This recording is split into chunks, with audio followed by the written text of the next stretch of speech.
Clint Boon. I'm in a band called Inspiral and I do the drive time show for XFM Manchester, and I'm a club DJ and a father of 5. My relationship with XFM started 25 years ago probably when they launched in London, and the London station back then were very supportive of my band, the Clint Boon Experience, which is a solo band that I had.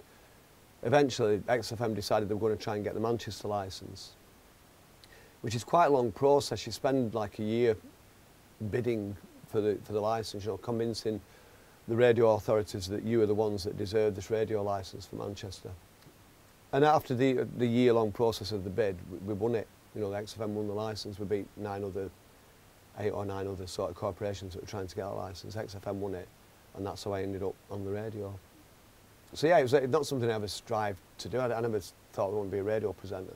I was inspired by radio for as far back as I can remember, but I never really wanted to do it as a job. I never really liked my voice. When I was 10 or 11 and I first heard my voice played back on a cassette recorder, I didn't like it. I just thought it's the most horrible sound I've ever heard. I think being in a band and then doing a lot of interviews through the 80s and 90s with that band and getting used to the sound of my voice, I got used to it and I don't mind it. And obviously we're in Manchester, so people want a local voice on the radio, so it works, doesn't it?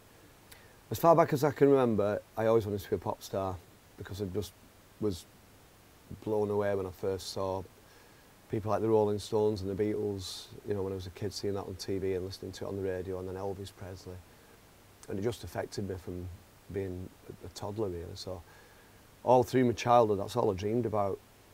I went to art college. I went to grammar school, didn't do very well. Went to art college in 1976, that's when the punk thing happened. So I was in the right place at the right time, you know, being in an art college sort of environment, which was all very free and easy, and suddenly punk happened. So we could literally bring the punk music into our classrooms, you know, into our work studios at the art college. And that was when I realised that there's no point me going on and doing the degree in art that I thought I was going to get. So I dropped out of art college. So I started a really horrible, mundane job in a sheet metal factory. It only lasted about 6 months, and then moved out and got a job with a furniture company. And by 1981, I was a company director of this furniture company because I was a grafter. We had a lot of empty office space, and I just converted it into studios and rehearsal rooms. So bands started coming to me in the early 80s to rehearse in my little place and to record demos there. And then I got a call in probably 86, from this lad from Oldham called Graham, who had a band called Inspiral, and he was looking for somewhere to record a demo. And he'd heard that I was doing really cheap demos for bands, so he came down, brought the band. I think I recorded 2 demos for them, and then by the 3rd demo I joined the band. I just fell in love with the music. I had this quirky electronic organ from the 1960s, and you know, the Inspirals back then was quite a raw punk group. And what we found was when I played this electric organ with that, it just sounded very 1960s, like garage music. So it's a period that I'll always remember as being one of the highlights of my life, really, the late 80s when the band started happening, and the early 90s, you know, that was yeah, definitely an highlight of my life, all that era. In terms of people wanting to get into radio, I'd just say study radio a lot, listen to as much radio as you can. Not only the kind of radio stations that play the music you love, play the stuff that, you know, play the stations that play the dance music you don't like or whatever, or listen to talk radio. Just study radio so you know what's going on. And knock on a lot of doors. Don't be scared of knocking on doors and introducing yourselves to people at the radio station that you might be after, you know, targeting.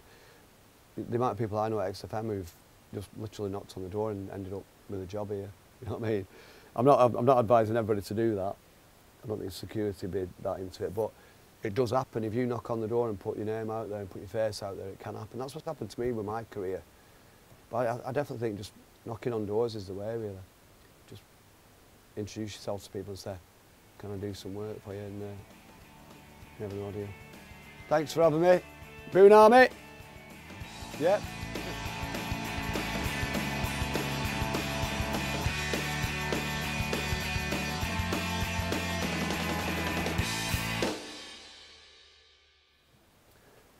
I, Clint Boon, learned everything I know about the music industry and generally being a cool chap from Sherelle McCalla, the very talented creator of this video you've been watching, whom any future employees should hire or they'll be missing out big time.